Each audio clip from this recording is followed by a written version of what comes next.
Begin log. Today's date is August 20th, 1985. The time is 7:20 p.m. Eastern Standard Time. Log ID is Delta Echo 553. Alright, let's begin. Around midnight on August 18th, 1985, the facility suffered a break-and-enter situation, where an undetermined amount of trained combatants were able to prevent themselves from the off-limits area of the facility. This is correct?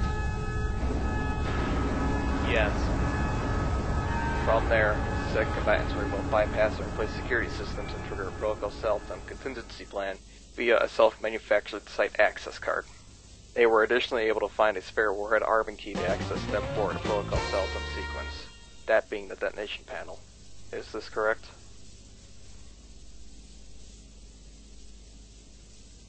Yes. According to your preliminary report, all non-combatant personnel were able to evacuate. Of the 10 security operatives on site, only 7 are accounted for. Is this correct? Yes. 3 of our operatives were killed in action. Advanced Guardsman Maribel Blanchett was unable to evacuate in time as she was fending off fleeing hostile combatants in Bottomside Tartarus. Guardsman Clark Hill was operating the Bottomside Warhead control room at the time of the break-and-enter. Elite Guardsman Adam Hall was shot during the final stages of the evacuation.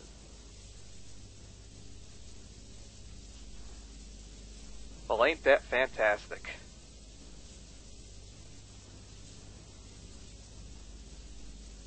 Sir, if I may, I want to make note of something my fellow operatives and I gathered from eyewitness testimonies from employees. They say that these combatants ignored them and did not express any immediate danger to them. Campbell's right. These combatants would even go out of their own way to prevent collateral damage of any of the employees. They only seemed to attack us if they had a direct line of sight with us with no nearby civilians. They were only going for us. I see. Were any of our operatives able to apprehend the combatives? Yes. At one point, we had apprehended 2 combatants at separate points after they had ran out of ammunition. Upon further inspection, we were able to identify some sort of origin group. Something about a Kleiner oil group?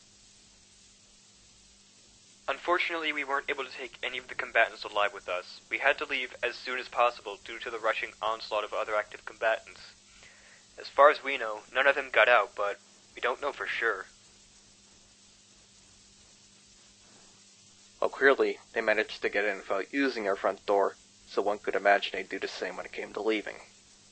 Sir, we have no plausible explanation as to how these combatants were able to nest themselves in the facility. We're not even sure of their motivations, considering the extent they went to destroy the facility. Jones, you know damn well that's your job as site security officer to prevent these sorts of things from happening. You had the resources of the facility at your disposal to find flaws in the facility's design, or otherwise pinpoint the nest of these operatives. Sir, with all due respect, our funding was tremendously low. We were suffering inventory loss, low ammunition reserves, and understaffing due to your actions as Chief Security Officer. You cannot blame me for executing your orders and policy decisions. If we had more on-site security with more up-to-date weaponry, and maybe even the proper funding, chances are we could have avoided this entirely.